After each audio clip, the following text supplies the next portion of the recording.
Yeah, what's going on, everybody? We need to play the right one.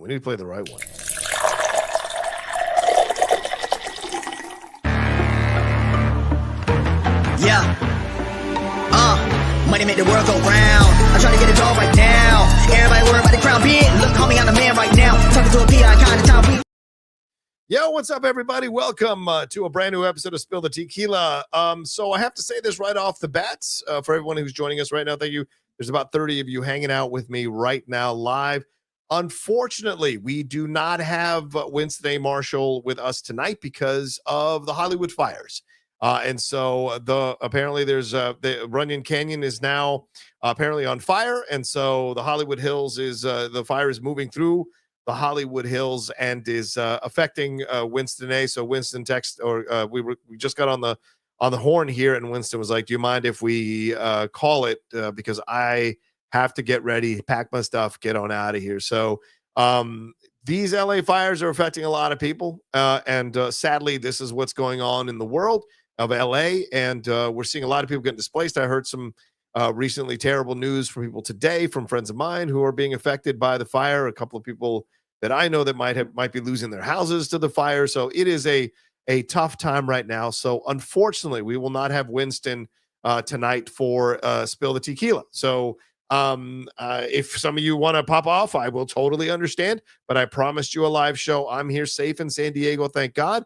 Of course, sending my prayers, thoughts, and best wishes for everybody who's dealing with the madness of the fires in LA. But I plan to still do the show. So I hope for those of you who want to stay on with me, you'll stay on with me as we talk through these stories and get into the stuff that's going on. It's not as much fun, obviously, without Winston A., but I will do my best to soldier on with a Spill the Tequila. So just sending good thoughts to everybody, including Winston and his lovely lady, to make sure they get out of there and nothing bad happens to them. So it's just a tough time in Los Angeles. It's unfortunate to see that happening. And I was going to cover it here on the show and get Winston's point of view on it, but clearly he is now knee deep in it and is having to make decisions and make moves in order to get out of it and get to someplace safe. For anybody who is watching who may be affected by this or is listening to this, and Airbnb apparently has put out a thing. I think Winston sent it through, if I remember correctly here. Yeah, LA 211 has paired up with Airbnb, and anyone who has been evacuated because of Palisades fire can stay in an Airbnb for 1 week at no charge. If this is affecting you at all, just dial 211 or visit www.211la.org. So sad to see it going down this way, hearing so many people suffering with this stuff. There are images that I've been sent from friends of mine who are experiencing this. Some of this stuff looks like something straight out of a Star Wars episode, like Tatooine, only missing a second sun. With some of the imagery that you see here. One of my friends, Michael Vogel off the Geek Buddies, compared it to it looks like Mordor out there when they're walking in certain areas of LA or driving through certain areas of LA. And the smog there is massive.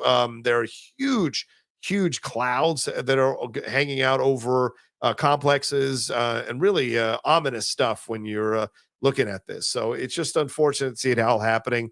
And being down here in San Diego, it's really tough too to see a lot of my friends being affected by this stuff. So again, sending well wishes out to anybody. And if you guys have any information or come upon any information that you want to announce here on the show so that we can put that information out there for anybody who might be listening or taking a break from whatever they're doing to hang out with me here in LA or there in LA, then please put it in the chat, and I will talk about it here on the show and put that out on the show. As you know, this is a live show, so Streamlabs and Super Chats are open. Please feel free to send in your questions, thoughts, and comments as we go along. Also, if any of you have any donation addresses, donation websites that are being set up to help people in LA, let me know about those donation websites. I will put them up. I'll create a quick graphic here while the show is going on to let people know about where they can be for that kind of stuff. So we're going to soldier on with the show. There are certain topics that we were scheduled to talk about that I am still going to be talking about here on the show. I just want to make sure everybody is cool with me going forward and talking about this stuff, because I know that some people might not want to necessarily get into that. So I just want to make sure this is cool with everybody because I don't want to cross any lines with any of you all who might be upset about us going forward with the show. I will totally respect any of you all wanting to step away from it and not necessarily want to have this or want to experience this as we go along. But for those of you who do want to, I'd appreciate you all sticking around. I will do my best to entertain you here as we go along on the show. So the first big news, we got to talk about it. It's a big news here that this is according to my brother on the hot mic, Jeff Snyder. Black Panther is being recast. That is what he is hearing from his connections and the people he knows there and the sources he has, that T'Challa is being recast here in the world of Marvel. 5 years after Chadwick Boseman's death, it was revealed all of this stuff to him and the sources that he has. Rather than recast his signature role, of course, we saw that early with Black Panther Wakanda Forever. They laid the character to rest and passed the mantle on to Shuri. Wakanda Forever didn't gross as much as the first Black Panther film. And so it seems like they are going back to the well. He heard, according to Jeff, my point is that with Marvel reshuffling the deck in advance of Avengers Doomsday and Avengers Secret Wars and Robert Downey Jr. coming back, not as Iron Man, but as Dr. Doom, I'm told that the door is firmly open for T'Challa to be recast. Wait, can I do this in a certain way? Is this a way for me to show? Oh, no, I guess I can't. I thought into this thing, but I guess I can't. So what am I doing here? So yeah, so this is the situation as it stands. Sorry, I keep reading the email here. I heard that an actor, this is what Jeff says. In fact, I heard that an actor was actually offered the role this past fall for T'Challa. He is told that the door is firmly open for T'Challa to be recast a couple of months after Downey's big reveal at Comic-Con, but they turned it down, not wanting to jeopardize their career momentum by stepping into Boseman's gigantic shoes, which may be too big to fill even for Hollywood's most talented Black actors. But rest assured, someone will be saying yes and paying tribute to Boseman with their performance. And he goes on to say, now it's unclear whether T'Challa will appear in Avengers Doomsday or Avengers Secret Wars, but I think it's fair to assume that whoever is cast as the character will reprise the role in Black Panther 3, which has been discussed by everyone from Ryan Coogler to Denzel Washington. Denzel revealing that he will be in Black Panther 3 as well. Jeff also thinks it's fair to assume that that it will be Coogler who helps Marvel boss Feige recast T'Challa rather than, say, the Russo brothers who are directing the two Avengers movies. He assures us, I'm sure, as Jeff says, that it will be handled with the utmost care and in consultation with Boseman's family. But based on what I'm hearing from agency sources, Marvel is on the hunt for a new T'Challa. A representative for Marvel did not immediately respond to a request for comment in this situation. So a lot here being revealed here with the idea of a recasting here. It makes all the sense in the world. We've had 5 years. I know that a lot of people, a lot of Black fans came forward on their social medias, and I certainly had a lot of Black fans on numerous shows live and in the comment section of other shows that are not live, comment that they felt that T'Challa should have been recast, that the character of T'Challa, Black Panther, is too important to the Black community and the Black community of comic book fans and superhero fans and Black community of nerds to not have T'Challa be recast and be a part of Marvel going forward, and that something was missing over these last 5 years, not having a new T'Challa, a new Black Panther in the role. So I don't think you can fault Marvel with their decision with Wakanda Forever, because look, this is something new. This is a new thing for them to cross the Rubicon on in terms of dealing with the loss of an actor unexpectedly from cancer. Remember, if you remember back then, not a lot of people knew that Chadwick Boseman had this cancer, and apparently even Ryan Coogler didn't know initially, from what we were essentially told. I don't know how much Feige knew, but this ended up taking his life at a very young age, right when the entire world was falling in love with Chadwick Boseman's Black Panther. Excited, I mean, so much so that people, I mean, you could tell at times some people were getting sick of doing the Wakanda Forever for other people, because it was like, hey, I've done other things as well, more than just this. But that proves how iconic the character was and how iconic his performance as that character was, bringing it to life on screen. So clearly there was an issue there that people wanted to have T'Challa back to be part of the Marvel universe. So now that they put him to rest in the movie, that role of T'Challa must go to someone else. Will he be T'Challa? That's the question. Because remember, T'Chaka was his dad. T'Challa is the son. Will they take on the mantle of T'Challa, or will they be a new person who takes over? And certainly when we finished Wakanda Forever, it seemed pretty clear that Lupita Nyong'o's character has had his child. So are they going to accelerate the time? Are they going to make this young teenage kid or kid in their 20s be Black Panther and just kind of mess with the time a little bit? How is that going to go? Or are they going to recast a Black Panther to mirror the age that Chadwick Boseman was when he played Black Panther, and just go forward with the storylines and kind of push that other possibility of T'Challa's biological son becoming Black Panther to the side? I don't know. So there's a lot of questions here when you look at it. So yeah, this is the question. Yeah. So do they mean, yeah, Clarissa is what I was saying. Do they mean T'Challa as his son? I don't know which way they go with this. And was it Eugene saying it needs to be T'Challa? So I totally understand that because of the name of the character, right? I mean, you recast Clark Kent, he's still Clark Kent. As we're about to see with David Corenswet, it isn't like Clark Kent died with George Reeves, who played him back in the 1950s, or Christopher Reeve in the 1970s, or Henry Cavill recently, or Brandon Routh, or whoever has played Superman. It doesn't die with them. The character keeps going. How many multiple James Bonds have we had? So is this, though, a situation where they can keep the T'Challa mantle going because they put him to rest? They didn't put Superman to rest, although they kind of did in BVS, but let's leave that alone.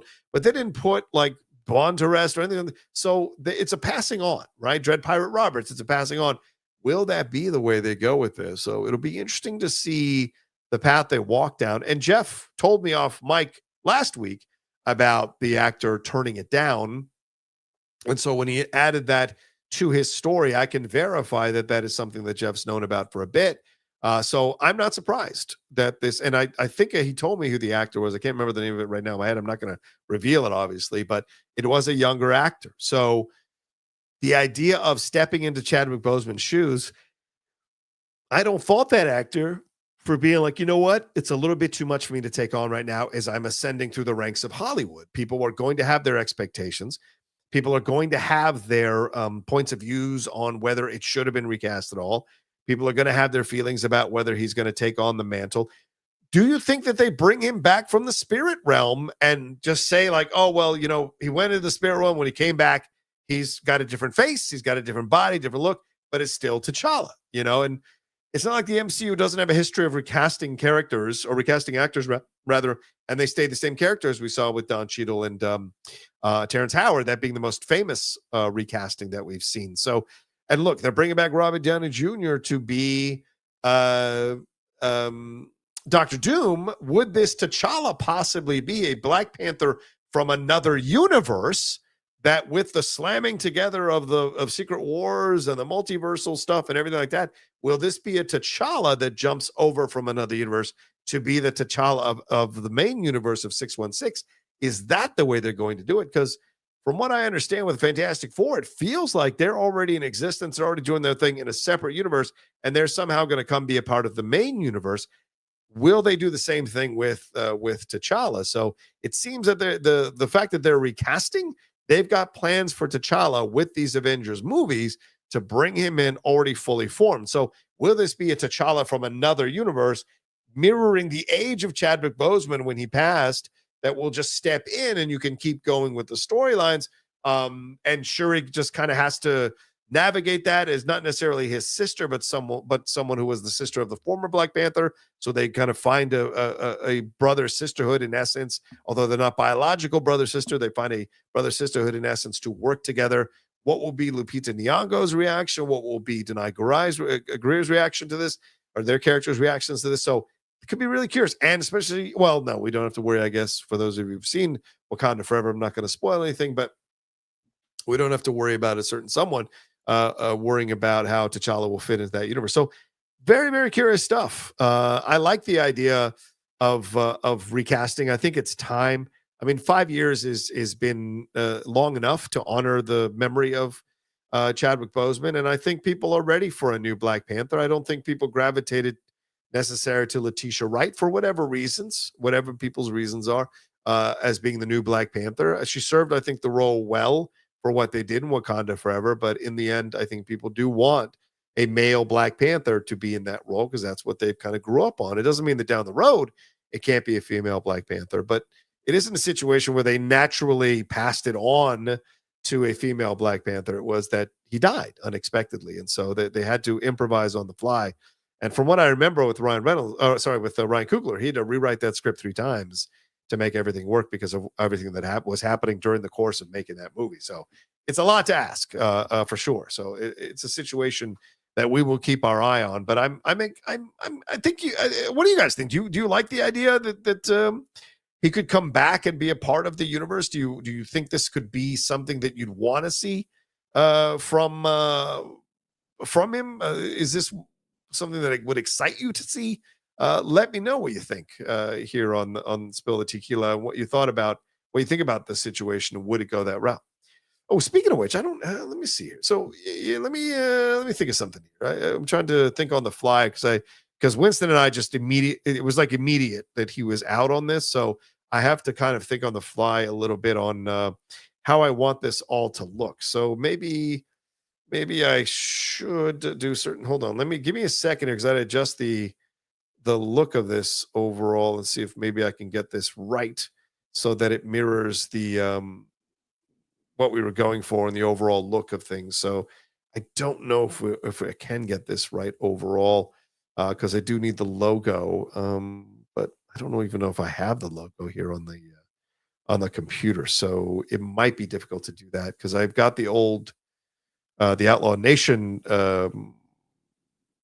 graphic there for me, but that's not where we want to go with this, right? So I need to see where we're at on this. So let's see, where's this at? Where's this at here? All right, let me switch over to this one and see if this works. And if not, then we'll switch back to the old one and see what we got there. So again, thank you for your patience, everybody. I apologize. I'm essentially thinking on the fly here with all of this stuff, so it's not always so easy to put it together on the fly. So thank you guys ahead of time. And we got some Streamlabs that come through.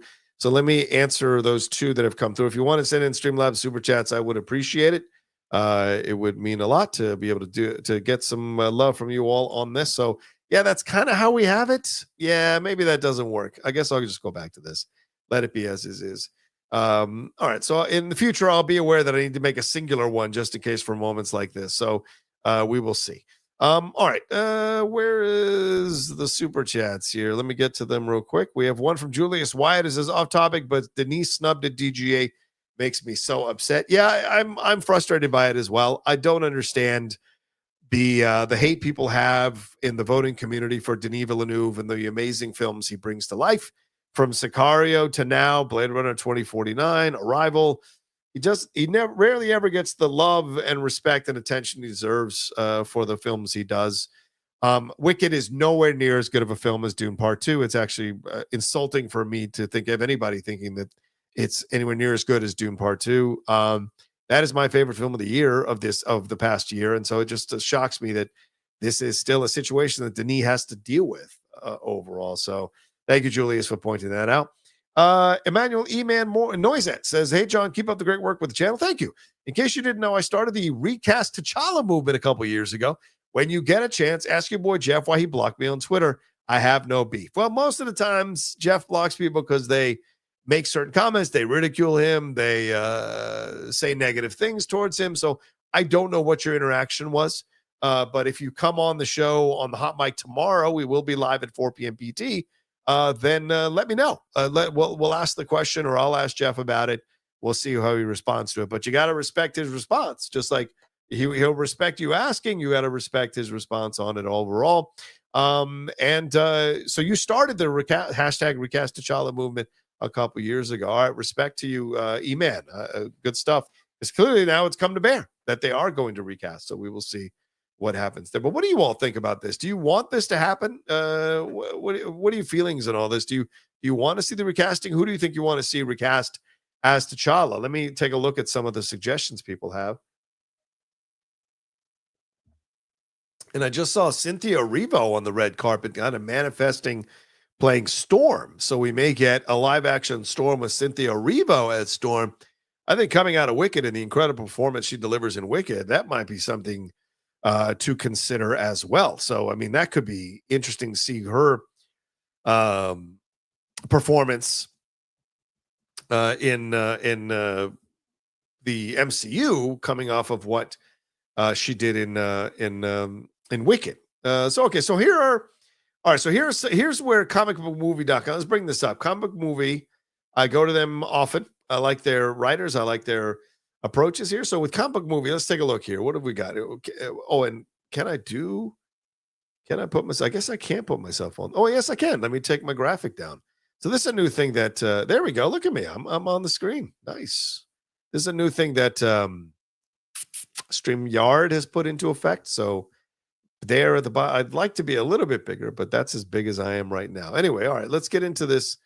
Yesterday evening, a rumor hit. Yes, social media. They won't give any credit to Jeff, which is unfortunate. But here's who Comic Book Movie suggests. Aldous Hodge, certainly after what's gone down with his series Cross.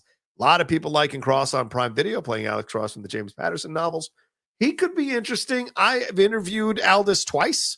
I thought he'd be a great Jon Stewart. I mentioned it to him twice. He responded really well to it, positively to it. But the idea of him being Black Panther is an interesting decision.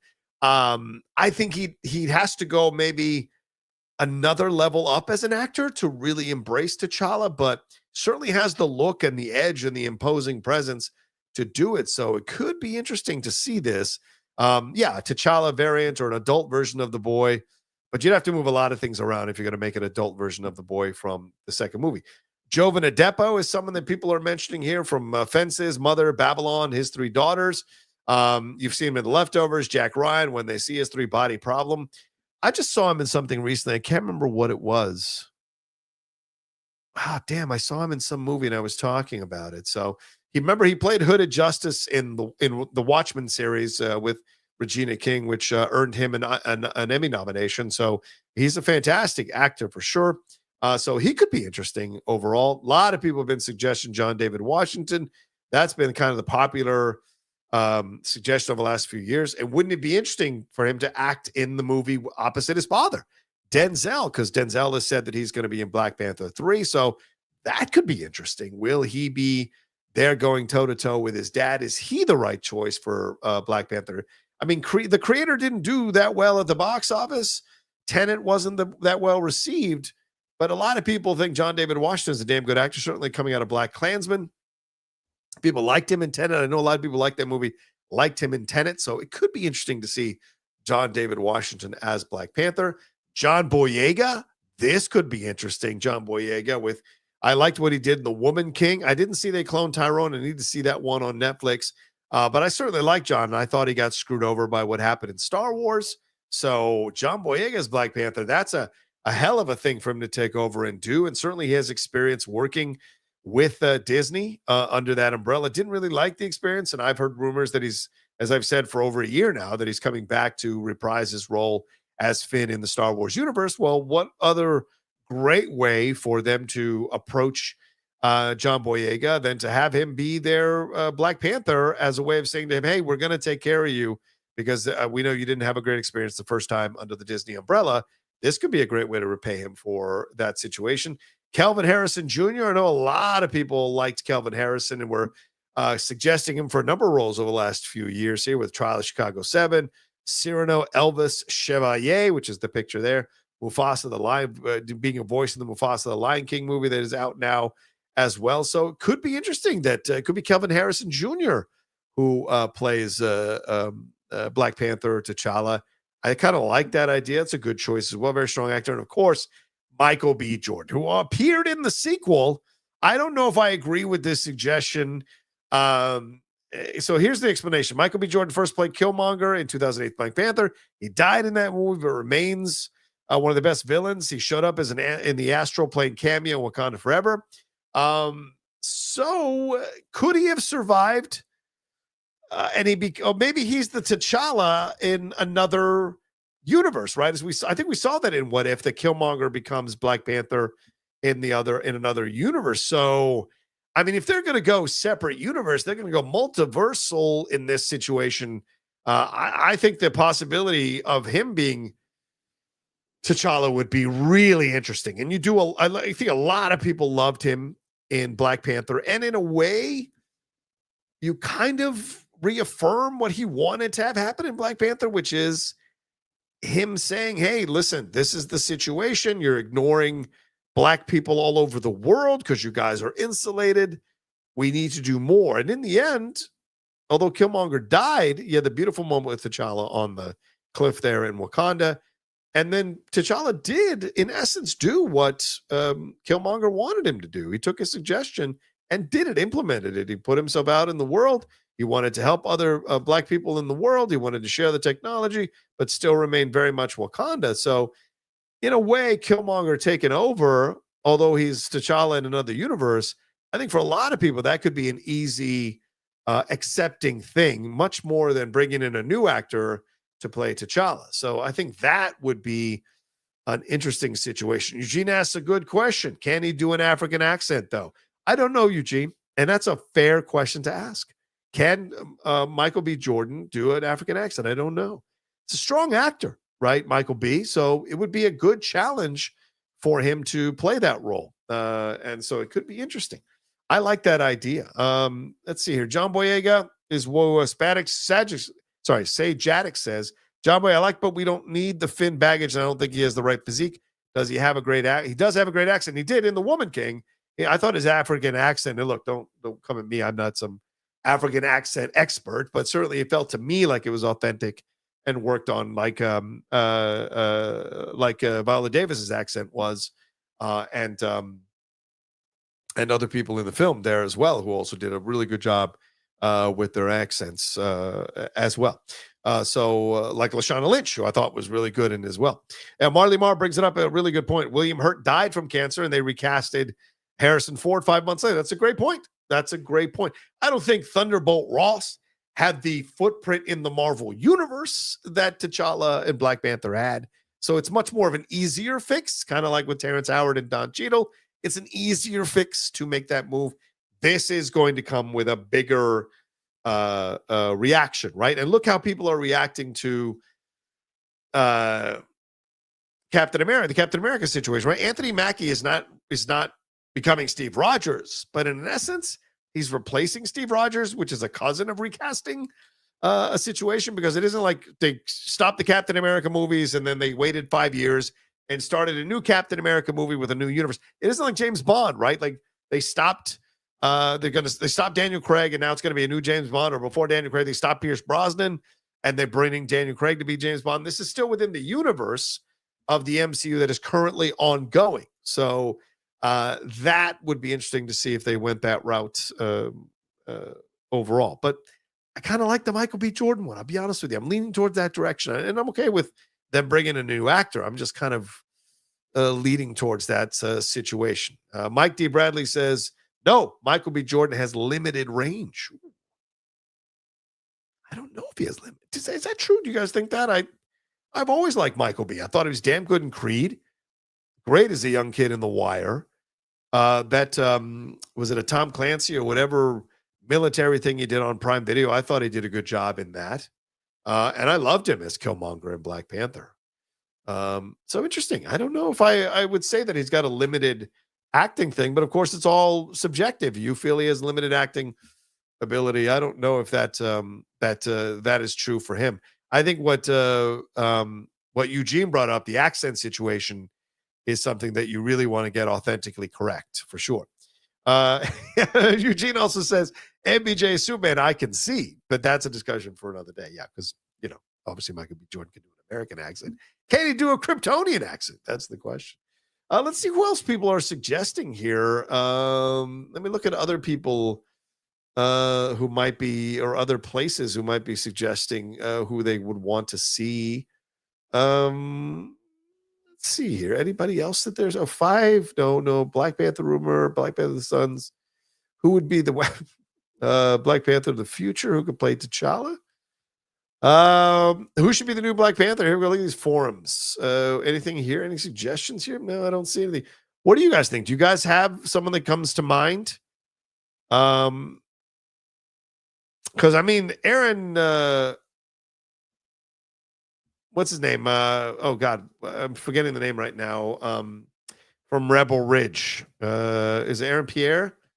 Yeah, Aaron Pierre. I think Aaron Pierre, that might have been an interesting Black Panther. I kind of liked the idea of him. That could be a lot of fun with him becoming Black Panther. That could be really interesting. But of course, he's already going to be Jon Stewart. So unfortunately, you can't have that happen. But man, I'd see that as interesting. And again, it's got to be an actor who's willing to step in and deal with the slings and arrows of expectations that people are going to have, because that's the thing that you've got to really take into account, is that there are going to be a lot of people who love Chadwick Boseman as Black Panther, and if you don't hit all the right steps, they're going to come after you. We've already seen just being in a Marvel film, TV show, or a Star Wars film or TV show opens you up for all kinds of criticism and negative reactions from people who are looking to attack you, looking to say negative things about you. So, would you want to do that? Does that make sense? So I don't know. How many Black actors want to take that on? Because it's a lot of pressure. And you're going to be asked a lot of questions, and it's really thankless unless you nail it off the bat. And again, you're going to be working with Coogler, so you hope Coogler delivers a good movie that showcases you. Because certainly a lot of people liked Wakanda Forever, but they didn't love it like they loved the first Black Panther movie. Both directed by Coogler. So let's see. Poisonous Plant says, if O'Shea Jackson put on muscles, maybe him. I don't know. It feels like O'Shea is leaning towards into the wrestling thing, right? I mean, I saw him last night or the other night at the WWE on Netflix, also known as Hulk Hogan Getting Booed event. I don't know if O'Shea is necessarily in that frame of mind just yet. Stephen James, he's the guy that lost the role of Jon Stewart to Pierre. That could be interesting. I know Jeff was kind of advocating for Stephen James on the hot mic in the past. He could be an interesting choice to play Black Panther. Kind of a skinnier kid, so will he be able to bulk up? Will he get into the kind of shape you need him to get to play that character? That is a question too. Overall, who is going to be believable? Then again, I mean, it's like Chadwin was the muscliest of. It wasn't like he was Chris Hemsworth, for God's sakes, playing Black Panther. So that could be a situation where they just need to get him to a certain level. You know what I'm saying? So that could be a consideration here. All right. Let's see. Let's go back to some of these other names that might be thrown in the mix. I'm looking at. I don't know if I've. Yeah, this is an old list. I don't know if there's anybody in this old list who might be in on this one. Yeah, these are much more older Black actors. I don't think any of them might be in the situation. Yeah, I don't know. You don't do Will Smith. You don't do Jamie Foxx. No, not Harold Perrineau. Yeah, I don't know. I don't know if there's any names that I see on this list that would necessarily become Black Panther. I mean, wouldn't a swerve be if they got Terrence Howard to come back playing older Black Panther? I don't know. So, yeah, there's some interesting stuff. There's going to be a lot of conversations about whether this Black Panther situation, how it's going to play out, and who's going to become Black Panther. So we will keep tabs on it. So I'm sure Jeff and I are going to talk about it more tomorrow. Oh, let me take this comment down. Jeff and I are going to talk about it more tomorrow. Maybe have a list, and maybe I'll come up with a list and be ready for our discussion tomorrow. That could be interesting as well. So let's Damson Idris is another one. Oh yeah, Damson Idris. Let's take a look at him. That's a possibility. Let's take a look at Damson. Oh, yeah, that's a nice choice. I see some people, like Eugene was saying, some of the choices are a little too lighter skinned. Damson Idris is not lighter skinned necessarily, so that could work. He's 33, a British actor, damn good actor himself and establishing himself. Let's see, what do you got here? The commuter, Astral, outside. Oh, he's going to be in F1, right? Of course, he's going to play the younger guy to Brad Pitt's character. So could be a good, interesting, and next step. I think that they were thinking of him for Jon Stewart as well. So could be something to consider for sure. Got a good theater background as well, so you know he's a strong actor. But yeah, Damps and Interest could be very interesting, especially having led a series already in Snowfall. Would he be ready to take something like this on? Would he be ready to take the weight of it on? So it could be interesting, but nice choice there. I like it. I'm Dalal91 says you guys are overthinking it. The definitive answer is Jaden Smith. Oh, I'd be very surprised by that. Jaden Smith. I don't know if that's the answer that they would go with, Jaden Smith.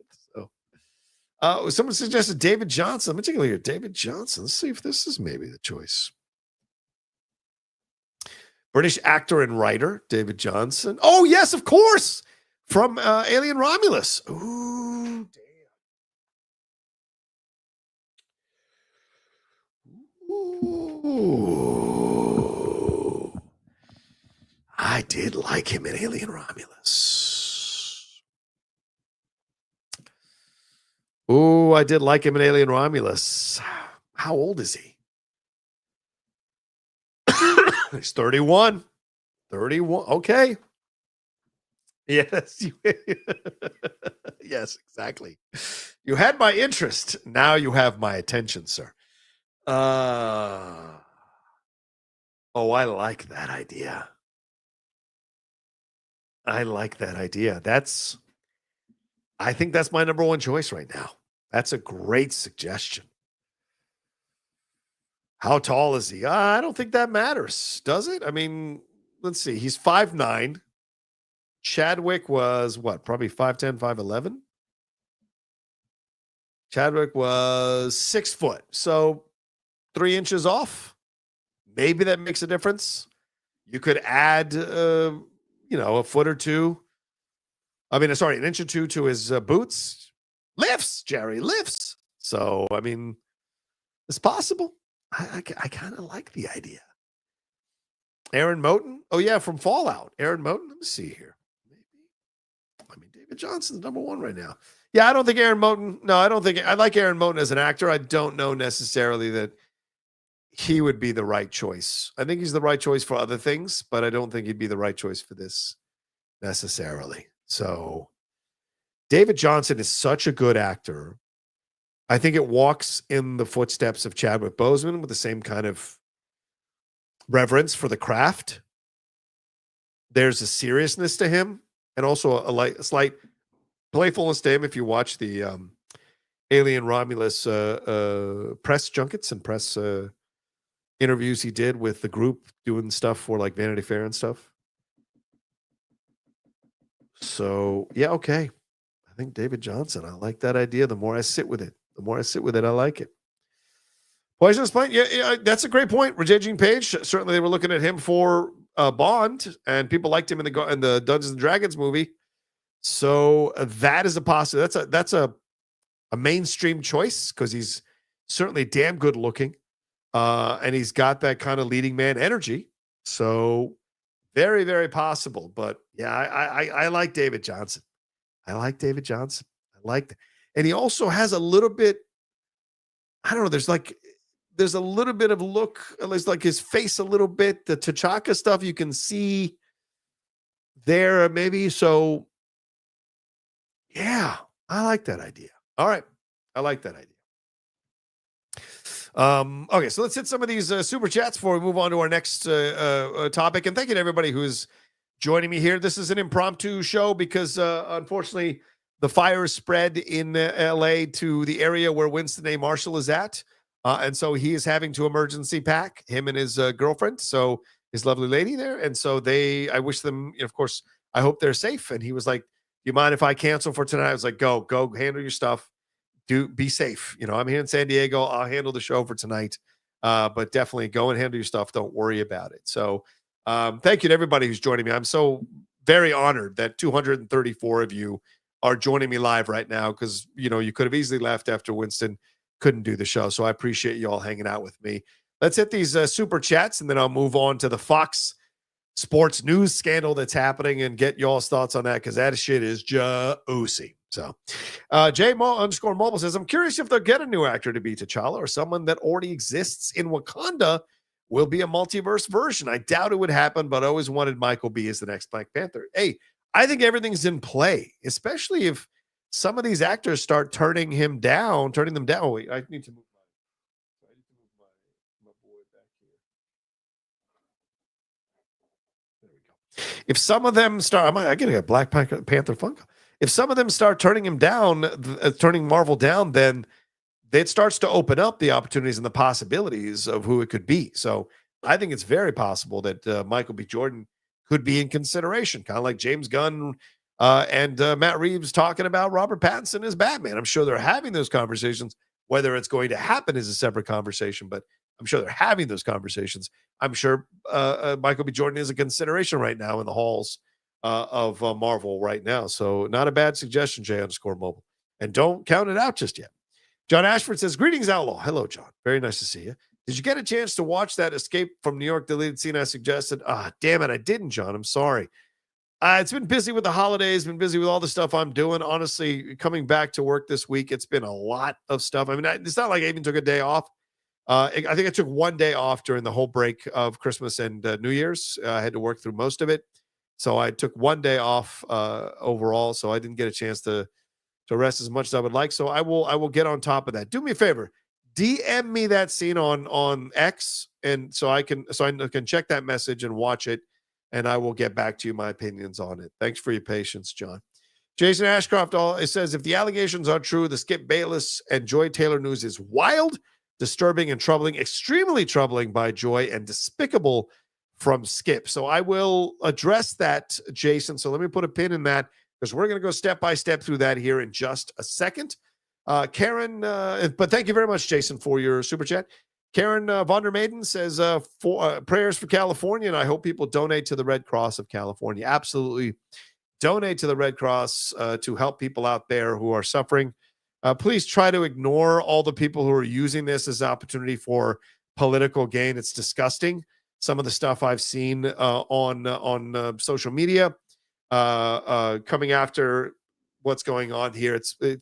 It's so sad that people's lives, people's livelihoods, people's existence are just fodder for pathetic, sad, bitter, frustrated individuals to promote their political nonsense on the bodies, on the ruins of places like California. And people that do that have the blackest of hearts and the most empty of souls, and the emptiest of souls. So it's a shame to see that. So, you know, like Mr. Rogers said, the good people are the people who run to help the situation, not the people who stand back, watch it, videotape it, comment on it, or run away from it. And so for those of you who want to help, American Red Cross of California, and investigate where else you can donate more on the ground level. It was great to see Steve Gutenberg out there moving cars around so that fire trucks could get through to help those houses up there.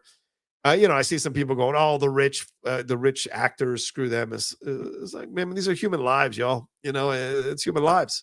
So have some sympathy, have some understanding. And not everybody who lives in those areas is rich. I lived in Beverly Hills for 2.5 years. I didn't live in no palatial mansion.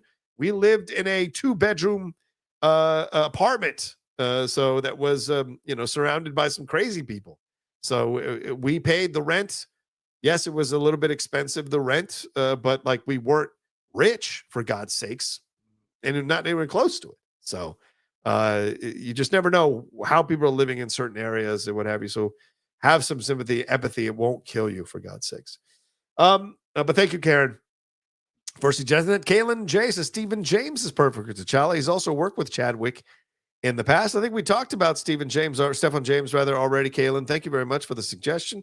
Maybe working with Chadwick might be a positive in his direction. We will see. J_Mobile says, I don't think Michael B needs an accent. Can have the same from the American backstory, just in his universe. He became Black Panther would be perfect to me. Yeah, maybe there's a way to turn that story around where in his universe, because I think if I remember correctly, I don't know. In the comics, he's from New York, isn't he? And so, am I wrong on that, guys? Please correct me and do it gently, because I don't know fully all the lore and mythology of Black Panther here. But I thought he was based out of New York when he was originally created. So, but I don't know, right? Appearing in American comics, created by writer Stan Lee and artist co-pilot Jack Kirby, appeared in Fantastic Four number 52. He's the son of the previous Black Panther. He is the king and protector of Wakanda, of course, vibranium, all of that stuff. Let's see, where's publication early years? The origin of the character, both claim the idea, blah, blah, blah. 1970s, 80s. What is the actual origin of the character? Like the story here. Fictional biography. He's born in T'Chaka. The Black Panther dies in T'Chaka's second week, gives birth to Shuri. Ramonda vanishes shortly. T'Challa meets his uncle. And as an adolescent, goes on a walkabout, meets a young orphan in Cairo, Aurora Monroe. That's how he meets Aurora and Storm. He's sent abroad, graduates from Oxford University. Okay, so from Africa, so not from Wakanda, rather. So not someone born in America, but certainly I know they put a lot of stories where he was in New York City. So yeah, interesting. Okay, so yeah, I don't know if I think you have to have the African accent. So yeah, you have to ask there. Ask AI. Yeah, exactly. Yeesh. So we'll see how that plays out for itself as well. For those who don't know, the Streamlabs are also open. I haven't even checked them if people have sent in Streamlabs. I haven't pinned it in the chat yet, as I just wanted to jump into the show here. But we do have one. No, this from Fredtastic. Thank you, Fred. He said, "Sup, spilled tequila. Since no game time, I'm gonna put this question here. What is your most memorable Washington Dallas football memory?" I'll have Winston answer it some other time, Fred. So thank you for the donation. Caveat: it has to be one where the other side succeeds. Mine is rookie Darryl Green walking down Tony Dorsett from scoring a touchdown. What is your most memorable where the other side succeeds? Probably when Dallas beat us when we were undefeated in 1991. I think that was a massive letdown and shock that they would beat us. And they came, I think it was Troy's rookie year. They were like 1-10 when they played us. And they beat us, which shocked the hell out of me. The other one is probably John Reagan, the one in the late 1970s when they won on Monday Night Football by like 2 points, scoring in the last few seconds to beat us. And the time ran out before Joe Theismann could down the ball and kick the field. Have Mark Mosley kick the field goal, which I always thought the fans screwed us on, though, because they ran onto the field to stop the game, which was terrible. But on the other side, it's probably when we blocked that field goal. Sean Taylor running it all the way back, getting the face mask, and then we kicked the field goal to win the game. Also, RG3's incredible performance on Thanksgiving against Dallas. That was a great game. And then Mark Brunell throwing those two insane touchdowns to Santana Moss to defeat Dallas on Monday Night Football when we were down 13-0 a majority of the game. So those are some of my memories there, just to give you an answer. At Adit Mahmood says Corey Hawkins as T'Challa. I don't know if Corey has the chops to play T'Challa. Let me take a look here. Corey Hawkins. Oh, well, no, I like Corey. But look, nobody watched his 24 over the last voyage. I don't know how many people saw the piano lesson. He's a damn good actor, but I don't think he's T'Challa necessarily. I like Corey. I think he's a damn good actor. I liked him in The Color Purple as well. But I don't know if he's the one to play T'Challa. But good suggestion. I mean, it's certainly a good suggestion. And you know what? This is kind of low-key, pretty cool. Nkute Gatwe as Black Panther would be great casting. That could be interesting. Ncuti Gatwa, not Nkute. Ncuti Gatwa. Well, interesting coming out of Doctor Who. But look, you know what? I want to take a moment, and maybe some of you think I'm being stupid by saying this, but look how many young black actors or how many black actors you're suggesting. That's amazing that there is enough work for all of these incredible young actors or youngish actors to come through and stake their claim and get named here in this conversation. So, you couldn't say that 20 years ago. Not that there weren't incredible young black actors. They weren't getting the opportunities. So the fact that we're getting so many young black actors getting opportunities to show what they can do in big, medium, and small ways, I think is fantastic. So I think it's great. All these young actors that are available to even be considered for that situation. So, all right. I'm going on the fly here. So drinking as I go along. All right. Let's move on to this Let's move on to this Skip Bayless story. I'm going to bring up the articles, a couple of the articles here from NBC News, then from the LA Times, and we're going to go through them. So, for those who don't know, there is a lawsuit that is going on at Fox Sports News. Let me take a graphic down again. That is going on at Fox Sports News. Let me bring. Can I get myself bigger here? No, I don't want to do that. There we go. All right, so I could go to the corner, though. I like that one better. All right, so I'm in the corner. I wish you could make it a little bit bigger, but I'm in the corner, so be it. So let's take a look at this, and we'll read through it together, and I'll make it a little bit bigger as well so we can all look into it. All right, here we go. All right, so here is the lawsuit. Longtime television sports firebrand Skip Bayless is accused of making repeated unwanted sexual advances and offering $1.5 million to have sex with a former Fox Sports hairstylist, according to a lawsuit filed by the woman. The lawsuit, filed Friday in Los Angeles, accuses Bayless, then a Fox Sports host, of trying to pressure plaintiff Nushin Faraji into a sexual relationship. I hope I'm saying that her name right, including allegedly offering her $1.5 million for sex after she told him of a cancer scare in 2021. The lawsuit was first reported by Front Office Sports, so shout out to them. NBC News does not typically identify people who allege sexual misconduct unless they publicly identify themselves, as Faraji has done in the lawsuit. In a statement, Fox Sports said, "We take these allegations seriously and have no further comment at this time, given this pending litigation." An attorney for Bayless did not immediately respond to an email or text message seeking comment. The lawsuit also names popular host Joy Taylor, accusing her of telling the plaintiff to, quote, "get over it," when Fox Sports 1 executive Charlie Dixon allegedly groped her at a party. Taylor and Dixon did not immediately respond to a request for comment on Monday. And for those of you who pointed it out already, Joy Taylor just kept going and was on her regular schedule of slots during Fox Sports programming this week. The suit alleges that Faraji, who it says worked both on a part-time and then full-time basis at Fox, starting in 2012 until her firing in 2024, began working with Bayless in late 2016 while he was co-hosting the show Undisputed. After he requested she do his hair, Taylor was the moderator on the show. Soon after requesting weekly haircuts, Bayless began initiating unwanted touching in the form of lingering hugs, in which he would put his body against Faraji's and press against her breasts. According to the suit, that turned into kisses on the cheeks and inappropriate comments, including calling Faraji, quote, voluptuous.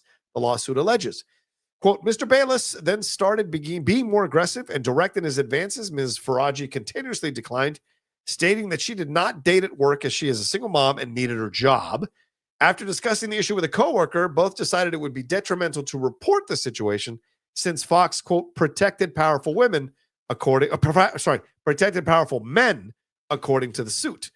Instead, the suit states Faraji decided to be kind toward Bayless or risk losing her job. As a single mother who relied on her job to support her son, Ms. Faraji felt that she had no choice. Bayless continued making sexual advances over the years, which Faraji would decline by making excuses regarding her son, changing the subject, or making jokes, the suit says. In 2021, after being told that an issue with one of her ovaries could be cancerous, Faraji allegedly explained the situation to Bayless in hopes that he, quote, take pity on her and seize his advances. Instead, Bayless told her he wanted to be with her. This is all according to the lawsuit. I'm not saying this is what the lawsuit says. I wanted to be with her, began kissing her hands, and offered her $1.5 million to have sex with him, the legal filing alleges.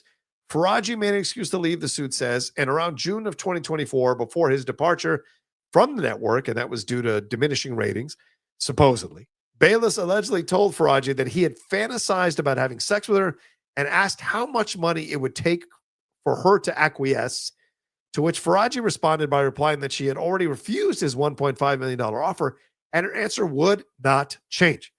The more you say no, the more I want you, Bayless replied, according to the suit, allegedly. Faraji and Joy Taylor's friendship began in March of 2016 after Joy had moved to Los Angeles. from Miami, the lawsuit says, at a January 2017 birthday party for Joy Taylor, Dixon, who had allegedly, remember the Fox Sports 1 executive, Dixon, who had allegedly been, quote, heavily drinking, placed his arm on Faraji's lower back before rubbing her body and grabbing her buttocks, the suit states. Faraji faked a call to get out of the situation, according to the suit, and told Taylor what had allegedly happened. Surprisingly, this is according to the lawsuit, this is a quote from the suit. Surprisingly, Ms. Taylor responded with, "Get over it," and explained that she herself only had her job because of Mr. Dixon, and that Miss Faraji only had her job because Miss Taylor requested her. She warned that Mr. Dixon could take both of these things away. Another coworker also advised Faraji to keep quiet, the suit alleges. Quote, at this point, Miss Faraji seeks justice, the lawsuit states. She knows that Mr. Dixon used his position of power to coerce women into having sex with him and used it as justification to grope Miss Faraji. The lawsuit also alleges a hostile work environment on the basis of sex, race, or national origin and disability, as well as negligence, retaliation, and wrongful termination. The suit alleges Faraji and Taylor's friendship ended in late of 2021, after which Joy Taylor began insulting the plaintiff, who is of Iranian descent, on a, quote, personal and professional level. In 2023, Taylor, quote, began openly mocking Miss Faraji's English and complaining about her humming, which was a coping mechanism for Faraji's PTSD. The suit states Faraji was fired shortly after Bayless left the network and given a false pretext for her termination, according to the suit. Quote, despite Miss Faraji's being an excellent hairdresser and continuously being requested by talent, she was shrunken down to how much she could appease Mr. Bayless, and once Mr. Bayless was gone, so was her job, the lawsuit says. Bayless left Fox Sports last year and currently hosts the Skip Bayless Show podcast. Taylor currently hosts the FS1 show Speak. The plaintiff is seeking equitable damage, compensatory damage, emotional damages, punitive damages, and attorney's fees through a jury trial.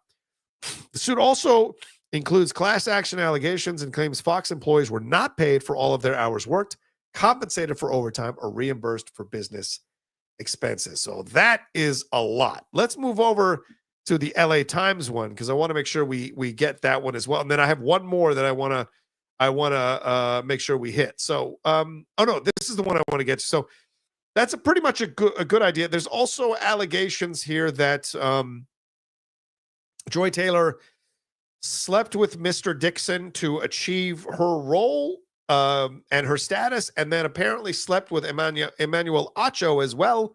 There's accusations of that. Emmanuel Acho has taken down a video, I think from 2022, where he was trumpeting Joy Taylor and saying that she earned her spot, and in the age of discrimination, in the age of racism, and all of this, I think is what the video says, that she burst through this and had earned her spot. And of course, but taking the video down to me is interesting, because is that him kind of tacitly admitting that he was having a relationship with her, that it affected and helped her get into the position that she's in, and he was faking this whole thing. And look, Acho's been called out many times for bullshitting about a lot of things and not telling the truth about a lot of things. So it's interesting. So we have a clown show in here. I gotta sorry, you guys. I gotta block him and delete his comments. Well. So that's a shame to see. What do people do with their lives to come in and be something like this? It's hilarious to me. So, all right. So let's read the LA Times one, because they interviewed 3 people who were connected to this: Stephen A. Smith, Marcellus Wiley, and Jason Whitlock. Right. So let's get closer on this one as well. Zoom in. Here we go. Reactions to the allegations in a lawsuit that longtime Fox Sports talk show host Skip Bayless sexually harassed his hairstylist, and that FS1 host Joy Taylor had romantic relationships with 2 prominent coworkers are littering social media. It was no surprise that 3 of the most prominent voices in sports talk television, all of whom had previously worked at Fox Sports, cleared their throats and let it fly. For Marcellus Wiley, and this is interesting. I like Marcellus. I follow Marcellus for a while. I enjoy his takes. I think the guy's pretty honest and straightforward. He's a former NFL player who worked at FS1. The lawsuit confirmed what he had already suspected. That's interesting. He'd already suspected this. And former Jason Whitlock, host of Fox Sports host Jason Whitlock, congratulated himself. Stephen A. Smith, you know he is. So they go over the lawsuit here, and the lawsuit alleges that Taylor engaged in romantic relationships with Executive Vice President Charlie Dixon and Emmanuel Acho, an ex-NFL player who co-hosted Speak for Yourself and FS1 with Taylor and LaShawn McCoy from 2022 to 2023. Acho apparently deleted, this is what I was talking about, a 2022 social media video in which we promote. Sorry, my nose is getting stuffed up here. Sorry, guys. Acho apparently deleted a 2022 social media video in which he promoted the launch of the show by praising Taylor. In the video, he said, quote, "Do you all realize how hard it is to get in the position she is in? So often there is misogyny and sexism running rampant in sports, and we don't even care what women have to say in sports. But Joy is not only in position on TV as a black woman, but as an opinionist. So not just asking men what they think, but adding her own unique and distinct insight. It's hard to do, but Joy, you have done it. Joy, congratulations, and look forward to working with you." I don't know why you would take that video down. It's a very positive video, very uplifting video. The comments here are very much about equality in the workplace. So it seems odd to remove that video. What does that say? So anyway, let's move on to Marcellus, who co-hosted Speak for Yourself for 4 years, from 2018 to 2022.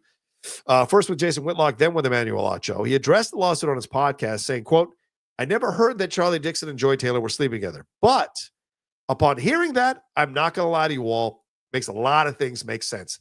It unlocks a lot for me." He says, sleeping with Emmanuel Acho. Well, I got to blow. Sorry, I'm going to blow my nose here. What do I have? You need to have tissues on the. Yeah, sorry, guys.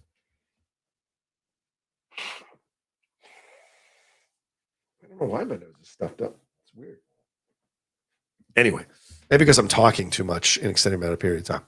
Anyway, all right. Sleeping with Emmanuel Acho. I've heard that before multiple times. This is what Marcellus Wiley says. Sleeping with Emmanuel Acho. I've heard that before multiple times, as recently as a week or two ago. Part of the reason it was suggested they do a show together is because of these allegations in the lawsuit that they were sleeping together, conspiring to get that to go. Conspiring with Charlie, conspiring with Emmanuel Acho. Let's make this work. Wiley apparently was referring to a recent flurry of movement on Fox Sports talk shows. He had been replaced by Joy Taylor and LaShawn McCoy in the rebranded Speak in 2022. But last August, Acho and McCoy moved to Undisputed to replace Bayless, who was let go because of declining ratings. Keyshawn and Paul Pierce, who were working with Bayless on Undisputed, moved to rebranded Speak with Joy Taylor. Wiley further went on to say, unlocking the piece of Charlie, if true, I'm looking at my history and I'm looking at the history of a lot of other talents on that network a lot differently in a really bad way. Imagine if Charlie is allegedly sleeping with Joy Taylor and Emmanuel Acho, and there's somebody who's not sleeping with Joy Taylor. Wow, that's an interesting commentary from Marcellus Wiley. So we're going to address it as I talk about it overall. Now, Jason Whitlock, this is the more difficult one. I'm not a big Jason guy anymore, and certainly Jason's gone off the deep end on a lot of things, but he addressed this situation on his podcast, Fearless, and he said, I was a fan of Nushin, referring the woman who lobbied the lawsuit here, referring to the woman who lobbied the lawsuit here, thought she was a good person. Did I think that Nushin and all the women in hair and makeup at Fox Sports needed to be handled carefully? Yes, I did.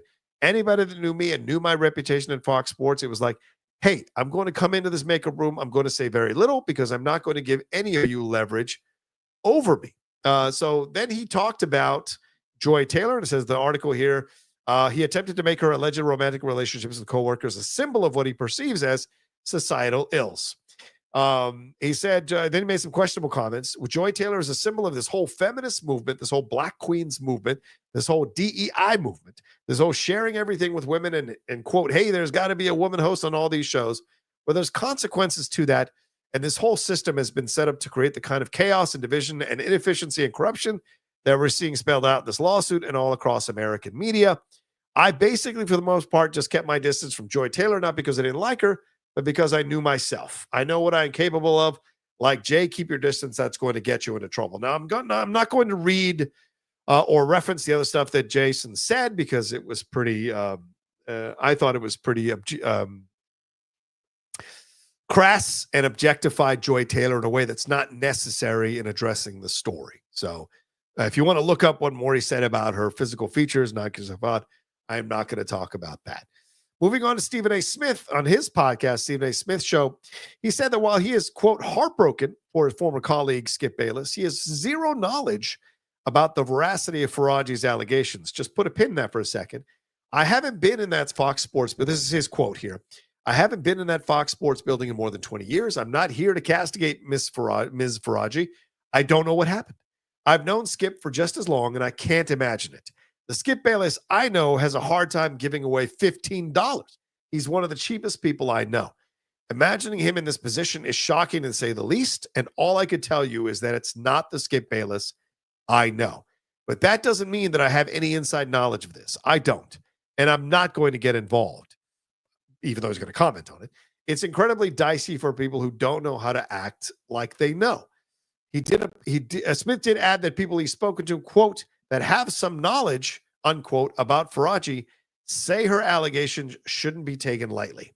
This person who is a hairstylist, the people that I've spoken to in the last 24 hours, this is Stephen A. Smith saying this, that have some knowledge about her, say that she's meticulous with her details and she's going to chronicle things, and that's how she operates.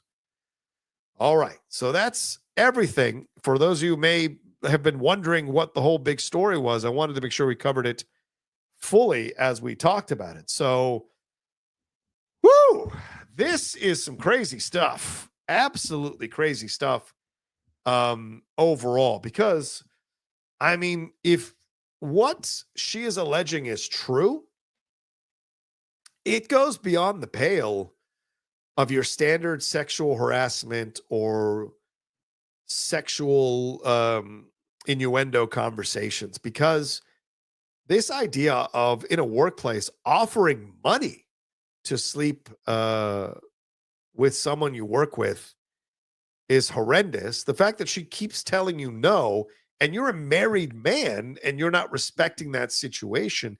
Look, just go all the way back to the foundation. You asking someone out in this way, I think, is a dangerous situation, because you're Skip Bayless. She is a hair and makeup person. Now, I'm not saying that in terms of quality of person. I'm saying in terms of hierarchy at the office, at the job.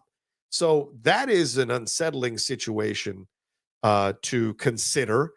The fact that he kept doing, this is the allegations. If we believe the allegations, he kept coming after her to say that he wanted to have sex with her, and she had to go to drastic measures to talk about her cancer and the loss of her father in order to beat him off, in essence, beat him away from her, rather, beat him away from her.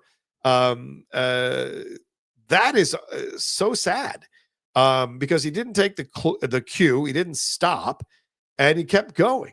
And look, a lot of people have negative opinions about Skip Bayless. It's not a jump or a leap to believe that he could be this crass, he could be this disrespectful, he could be this terrible to somebody, that a white man in power could be this disrespectful, dismissive, and sexually inappropriate to a woman of color there, because he can be, and knowing that her job and her livelihood depends on her being liked at her job.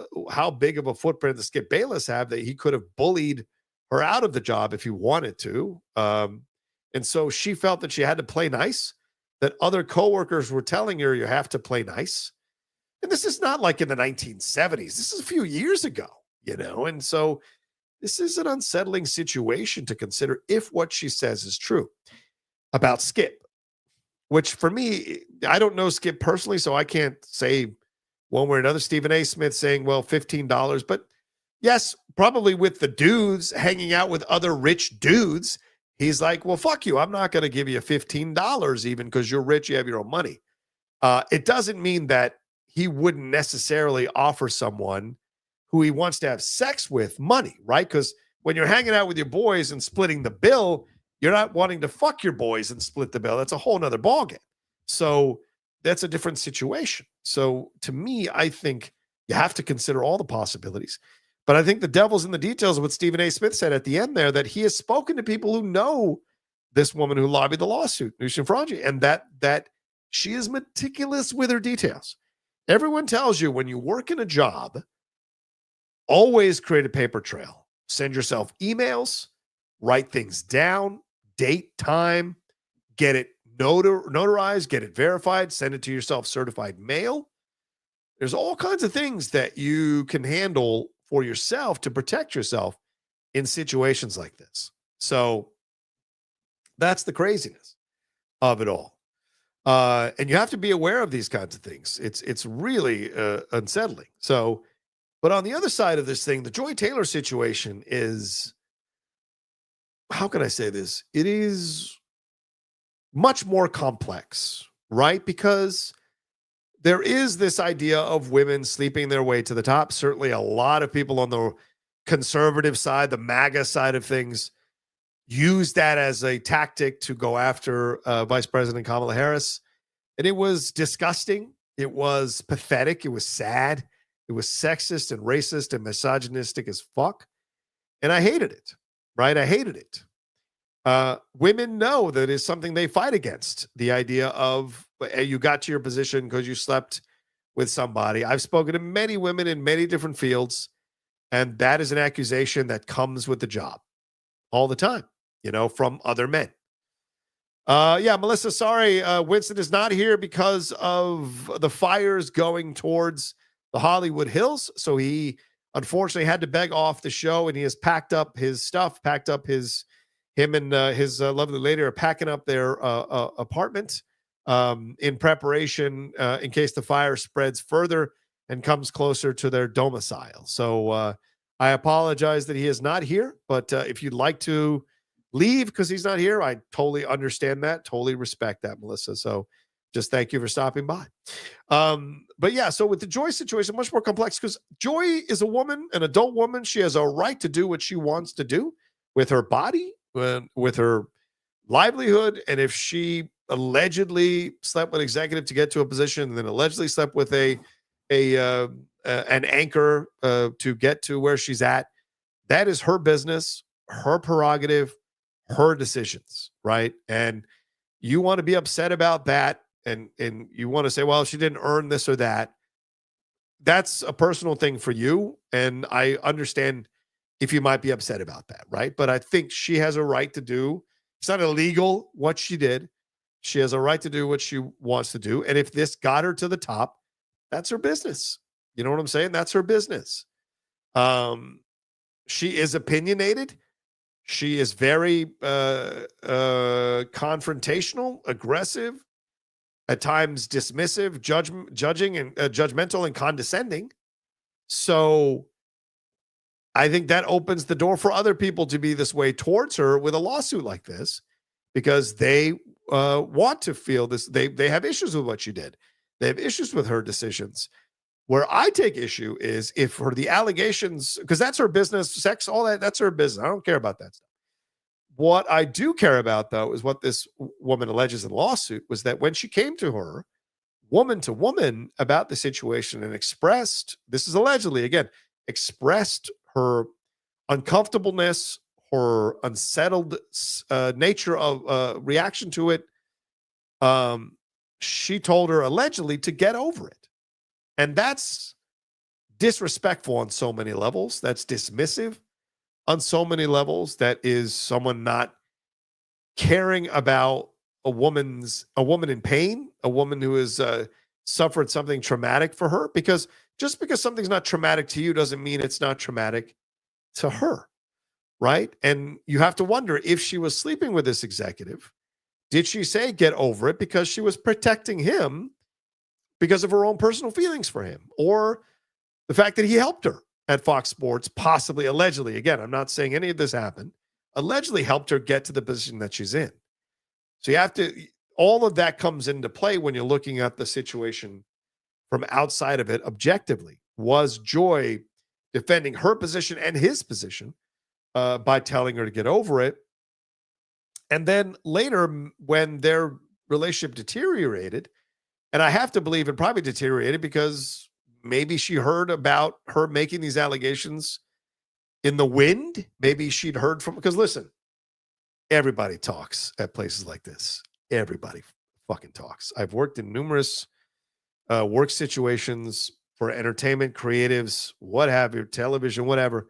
Everybody talks. If you knew how much people talked about each other in Collider, if you knew how much people talk shit about each other in that place, you would be so surprised. You'd have a whole different point of view about some of these people that you love and respect and follow. If you knew some of the stuff that they said about each other, what some of the women said about the other women, what some of the men said about the other men, what some of the men said about the other women, what some of the women said about the other men.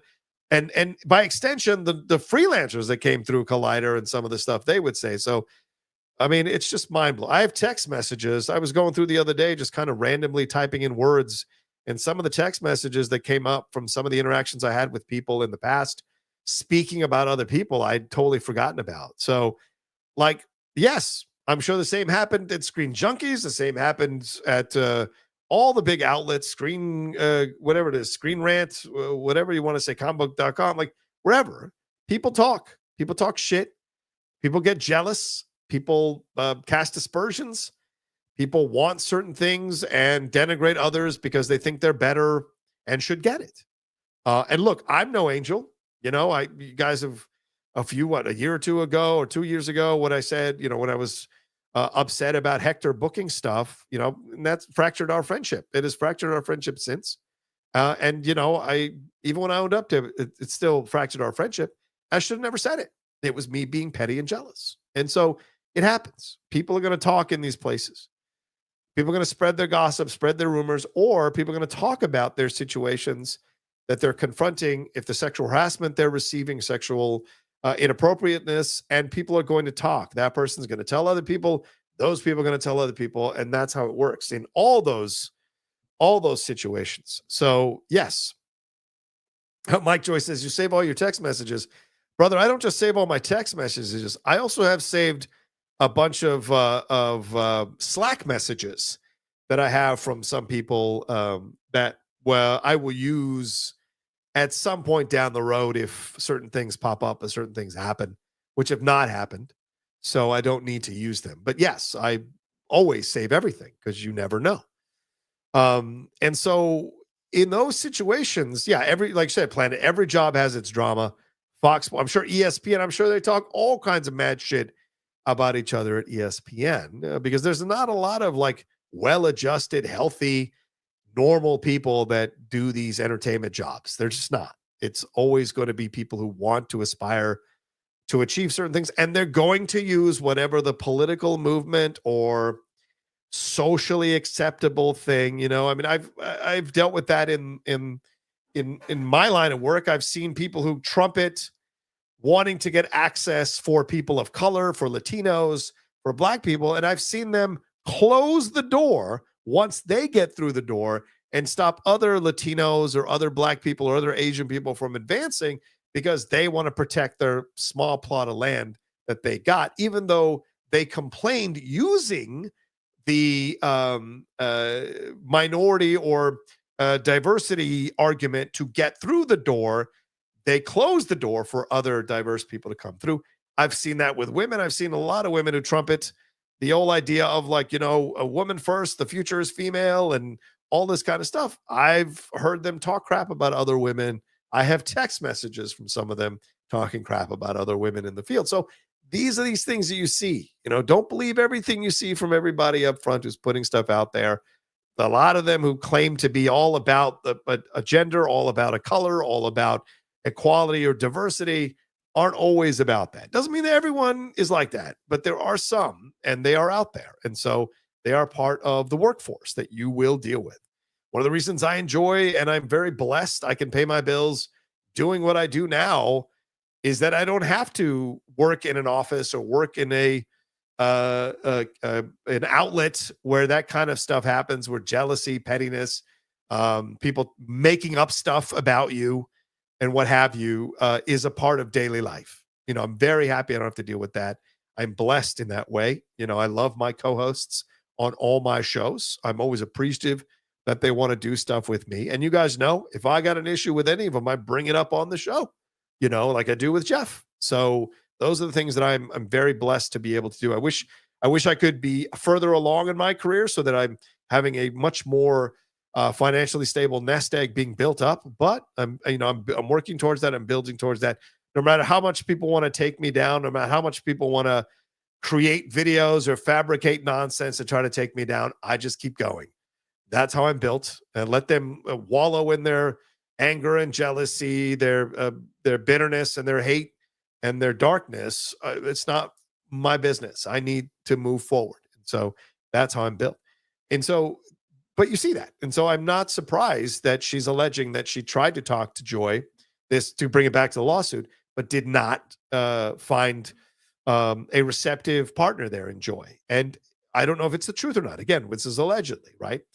And then later, apparently, when their friendship deteriorated, she accuses Joy of making fun of her, of making fun of her accent, of telling her to, I think, be quiet because she's humming in order to kind of just get through her PTSD and what she's doing. And then later, basically not helping her as she was being railroaded out of the job. And I think there's another accusation in the lawsuits, allegedly, that like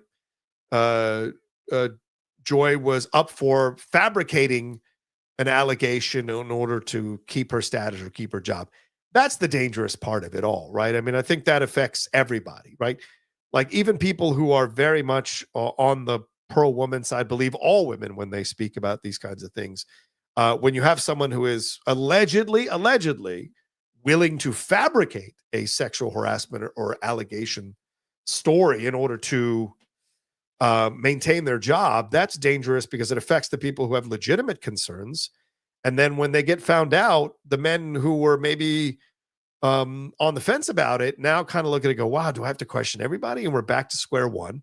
And the people who don't believe any women and think they all make it up get even more ammunition. So it's a dangerous situation there. But again, these are all allegations. None. I don't know if any of this is true. Stephen A. Smith. I don't know how much of this is true. But if she has all of this stuff, if she has all this information, if as Stephen A. Smith says what Stephen A. Smith is true, that she has all these details and she has all these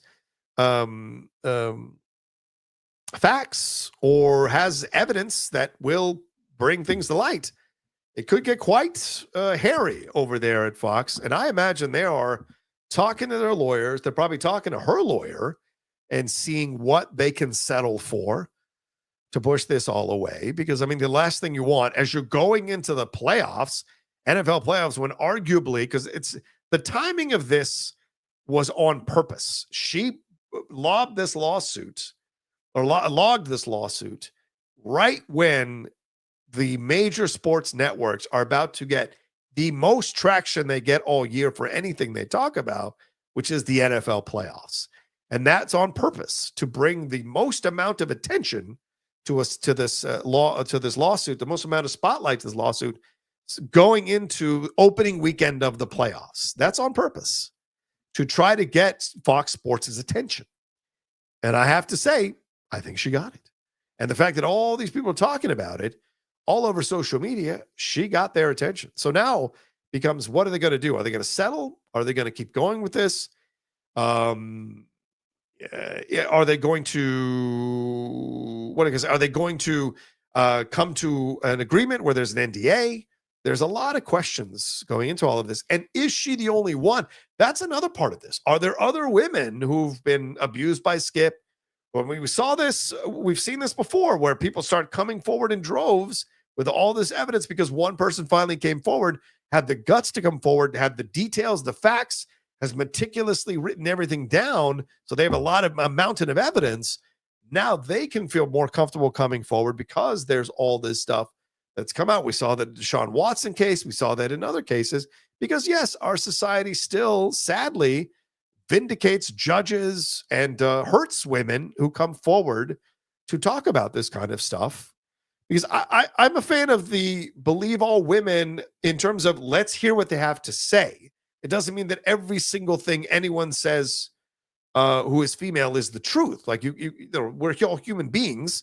We all are subject to our interpretation of things, but we have to create space in larger ways than we did in times past to hear what women have to say about these allegations, right? And I think that's what you are seeing in this lawsuit, is that she is opening up and talking out loud about all of this stuff and making it known, making it plain, shall we say. She is speaking, to use the title of Joy Taylor's show. And so this is an interesting situation because I wonder if Fox is going to settle with her, put it away. They're going to keep going with Joy, Emmanuel Acho, and all of that.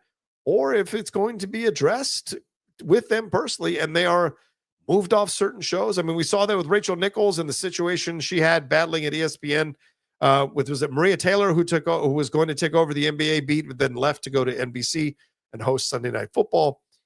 Is this the guy? We saw what happened with that. So is there going to be punishment for Joy, punishment for Emmanuel Acho?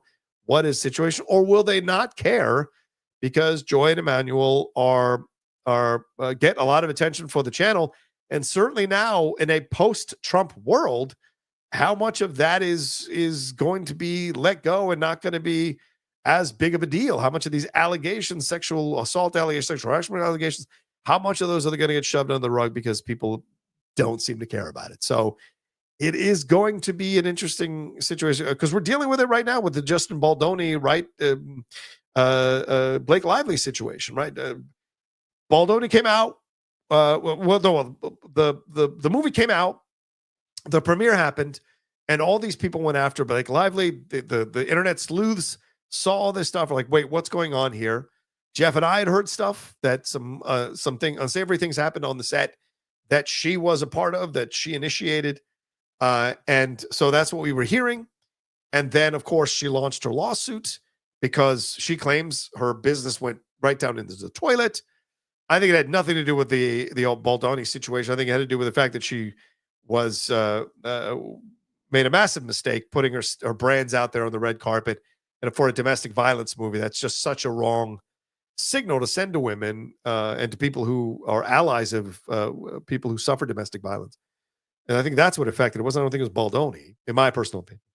But then, she put out her lawsuit and, chose these text messages and claimed that there was this letter that was out there with 30 things that they shouldn't do.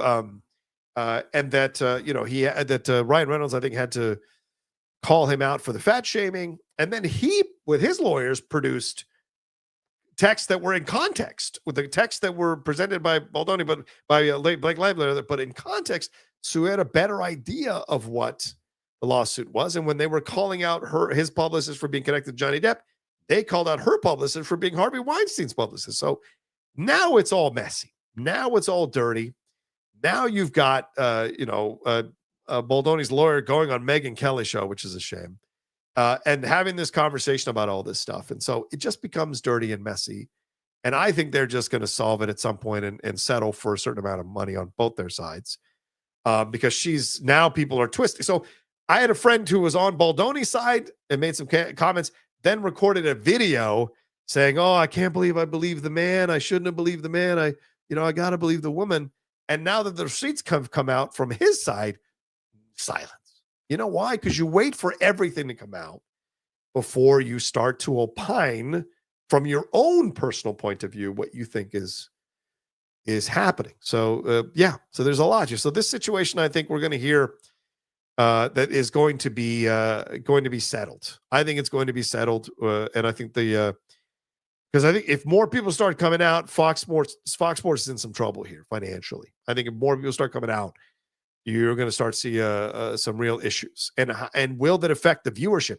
That's the next thing is how will this lawsuit affect their viewership going into the playoffs? The playoffs are what, 3 days away? Saturday?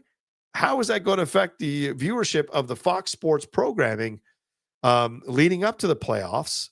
Because people, tune in to hear the analysis and the conversations from NFL pros, from pundits, from people who are opinionated and follow the games. So how much is that going to affect? I think we're going to see the reaction from Fox when they start to get those ratings in and see what that whole situation is. So it's mind-blowing. It's mind-blowing. So we will see. All right. There we go. So I think that's enough for that, right? So let's hit some of these Streamlabs. Oh my God, it went on that for an hour. I apologize to anybody but look, 245 of you still in here. Thank you very much for hanging out with me. As I was telling Melissa Byrne, who I love seeing on the show, Winston unfortunately canceled right at the last minute because, as I also saw the news flash that the fire was coming over the Hollywood Hills and was affecting the Runyon Canyon area, which is near to where Winston lives with his lady. And so they started pre-packing. And so I'm basically doing the show on the fly in essence. I don't think we're going to get to all the topics because we're already an hour and a half, and I I really need to get some dinner at some point, and we've already done 2 topics and almost an hour and a half. But let's see here what else we've got. Anything more? Oh, Jackson Williams says Muschietti says Pattinson, not DCU Batman.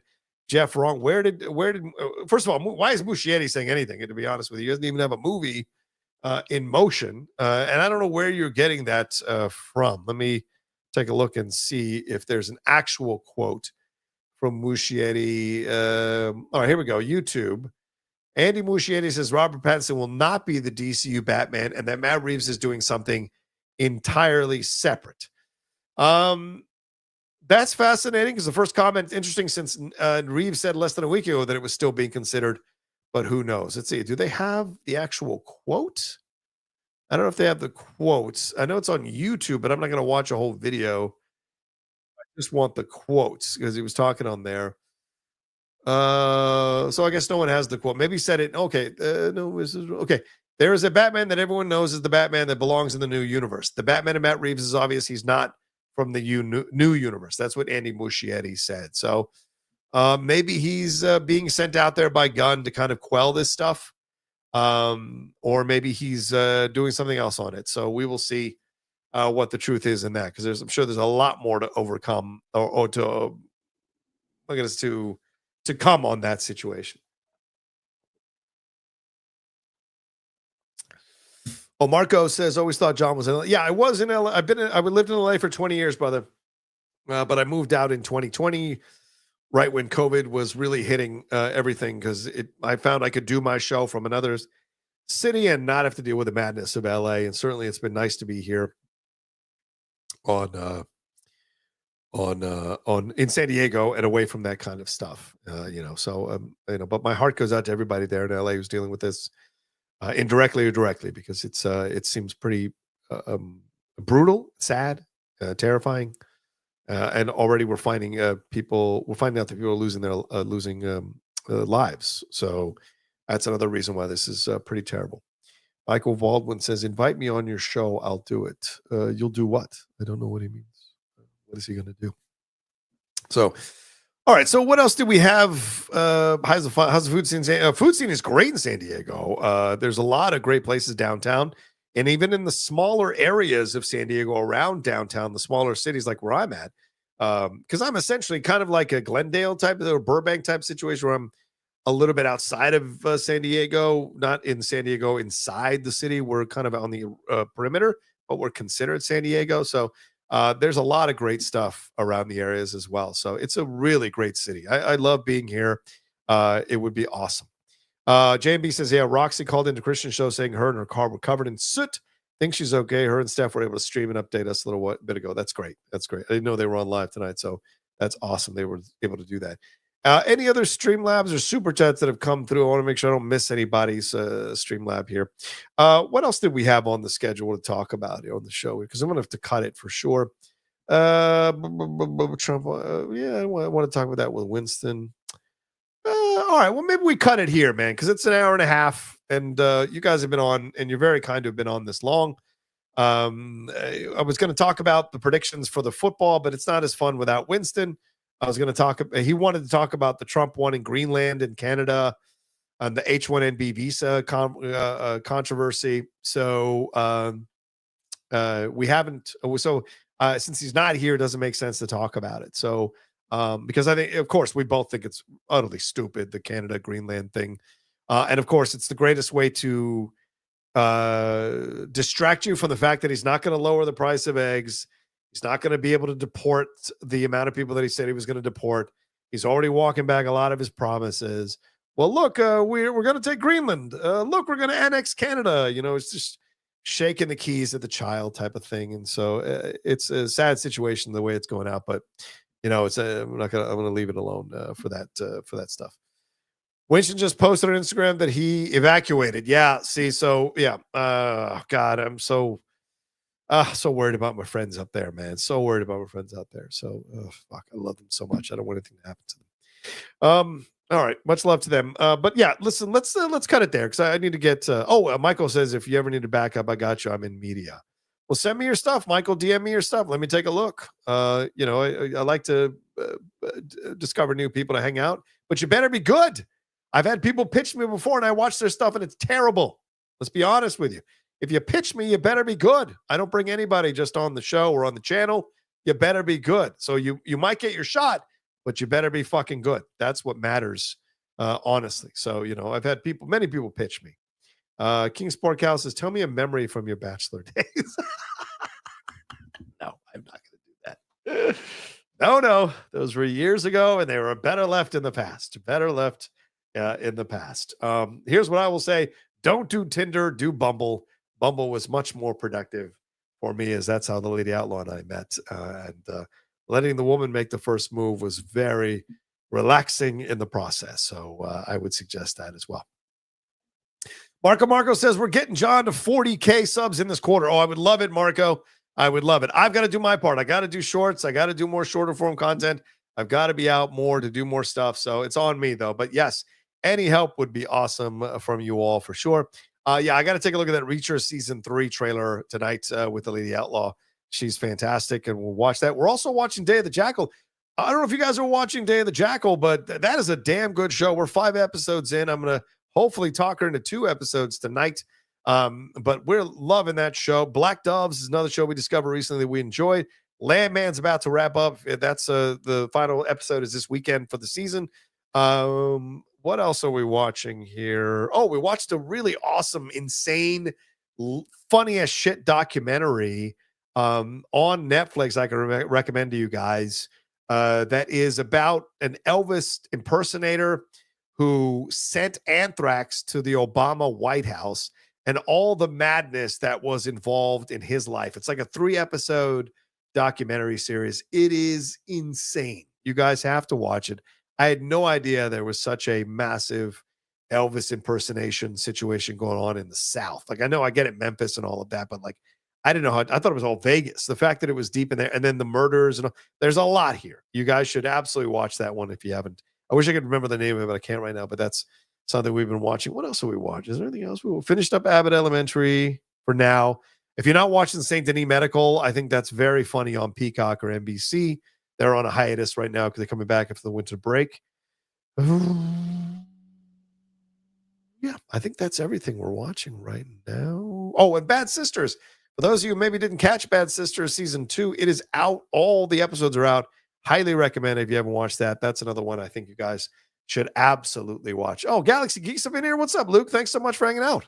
I'm not sure if you're hanging out for, but he says, haha, I met my wife because she was my ex's roommate. Ooh, there you go. Wow. There you go. You never know. Galaxy says, we were broken up for a year and I stayed friends with the roommate. And so we started dating. There you go. Hey, you never know. All right, let's finish on this. Okay, Lamar Newman says, Rocha, what are your thoughts on Hogan getting booed on Raw? Okay, so that's something I don't need Winston to talk about. So, we don't do the Ring General show anymore with Chris and Aaron. And by the way, Chris has another podcast that is doing really well, Before the Bell podcast, that is up there in LA. He's doing it with his co-host there. There's a lot of fun. They were at the Raw live at the Intuit Dome there to watch it live at Netflix. And so he had a really great time. But the booing for Hogan, I tweeted it out. It got picked up a little bit, went a little mini viral with the amount of likes it got. And I was just laughing about it because I've turned on Hogan big time. Like, I don't want anything to do with a guy. I used to worship that dude. I had the prayers. I said the prayers, the commandments. I used to have a few shirts, Hogan shirts. I donated them all to charity a few weeks ago, to Goodwill rather. And then, thrown away all my DVDs of Hogan stuff that I had in the past. Because it just was too much. Like after the RNC convention, I was like, I don't need this guy anymore in my life. I just don't want it anymore. The racism stuff certainly bothered me. But the fact that black wrestlers accepted him back, I was like, okay, maybe it's okay. Like they've forgiven him. It's okay to forgive him. I mean, but this stuff like lately, all the nuts of it, and then the Real American beer, like, give me a fucking break. Real American, give me a fucking break. That's stupid nonsense. So it bothered. So the fact when he came out, I was like, oh my God, why would they put him out right before the main event? What's the point? And then he got booed, lustily booed. And it was not even like kinda booed. He was lustily booed. So much so that he looked unsettled. Jimmy Hart was like, get me the fuck out of here.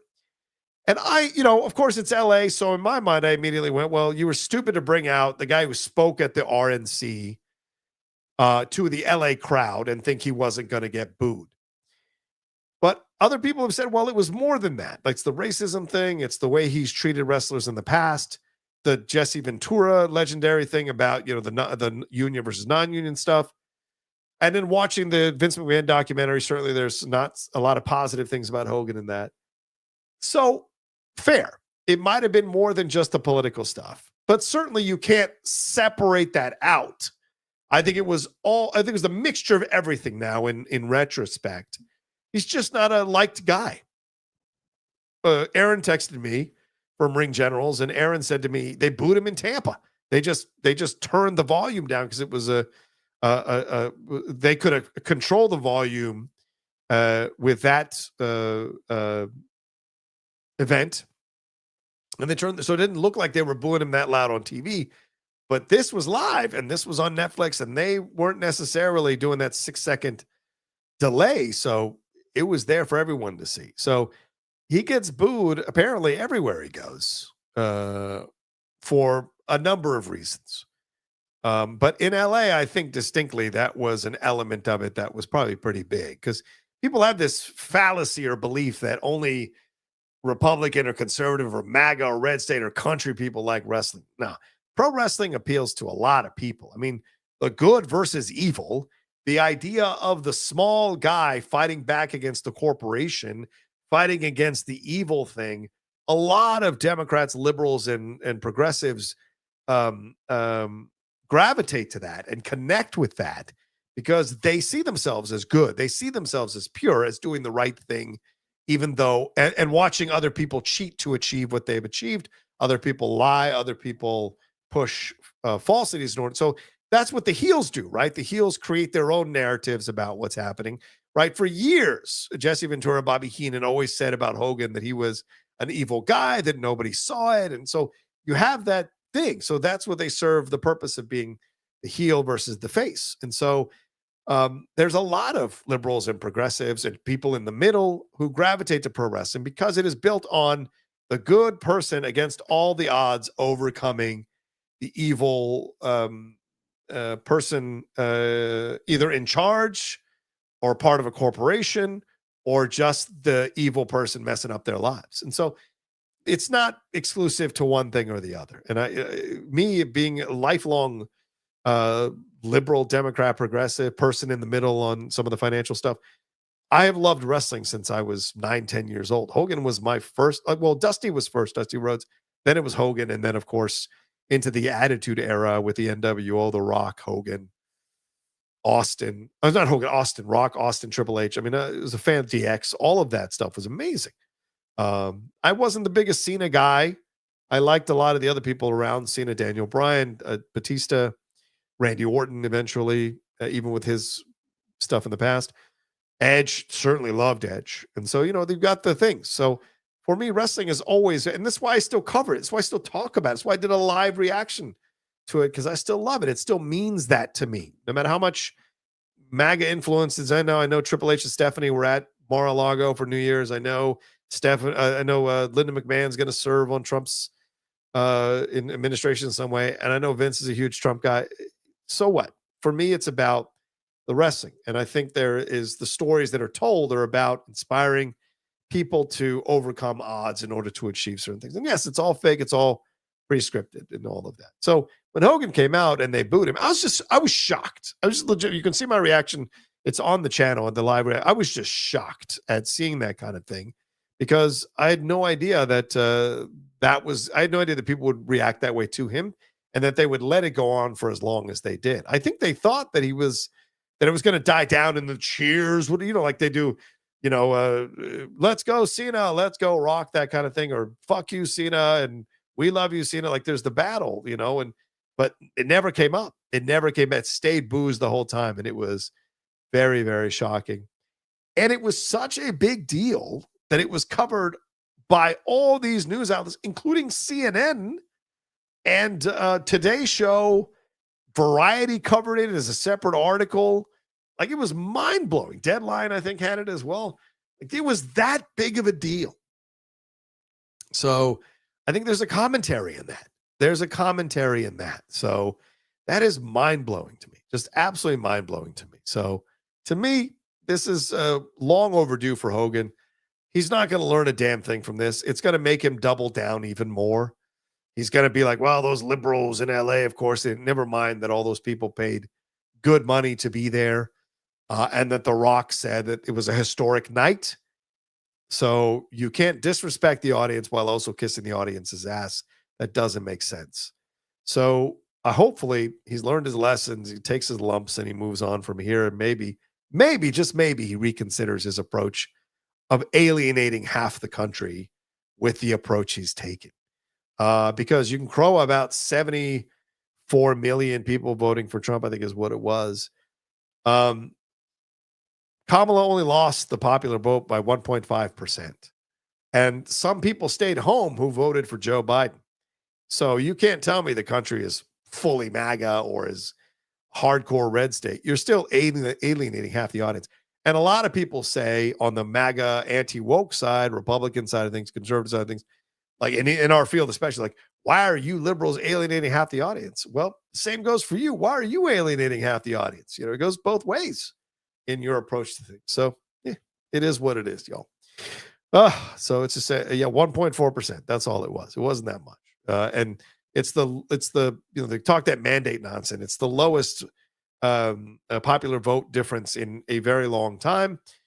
Same thing with the House. The House is like 2 Republican votes swinging one way or another, one way to the Democrat side of not passing any of their legislation, the Senate as well. So there's no mandate going on here. You know, there's the approach. They want to push that narrative. People have to fight back, and hopefully people will. And I hope more people stop dialing into this narrative and want to bring people together rather than divide. And the best way you can bring people together is to kick out the people who are peddling misinformation and lies. And also creating nonsense like real American. That stupid fucking term is just so, we're all Americans. All of us who were born here. All of us who praise and criticize America, we're all Americans, no matter what is going on. If you're born here, if you have citizenship here, if you're naturalized here, you are an American, and there's nothing wrong with that. You're all of value as Americans. So, you know, there's no real or any of that nonsense. So, we will see. We will see how it all plays out as it goes forward here. But yeah, wanted to address it. So, thanks for the suggestion. There. So, all right, let's wrap it up there. Now I really got to go. Thank you very much for hanging out. 240 you hanging out with me. You guys are the best. I appreciate you. Love you all madly. Please make sure you subscribe to the channel. If you haven't subscribed, as Marco said, we want to get to 40,000 as quickly as we can. Hit that like button, or 40,000.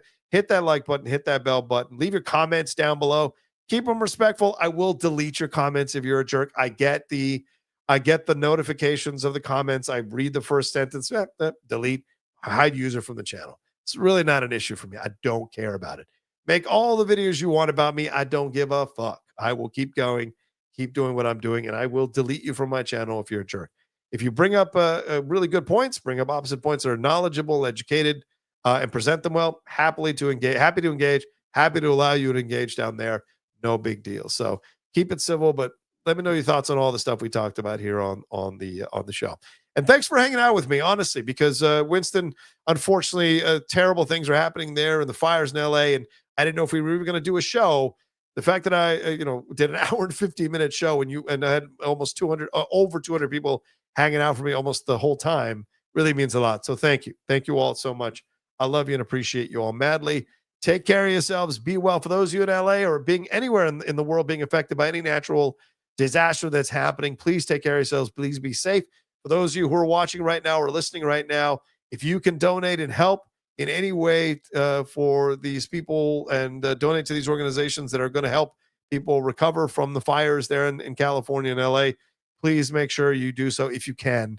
It would be so appreciated by everybody. So thanks so much. I love you guys. Be safe. And follow me at The Rocha Says on Twitter, Instagram, Blue Sky, and TikTok. And I'll talk to you next time with another brand new episode of Spill the Tequila, which I have to change my assets to go back to here. I think is that right? Yes, I do. Hold on a second. I have to go back to the other assets to end the show. There we go. All right. Peace out, everybody. Take care.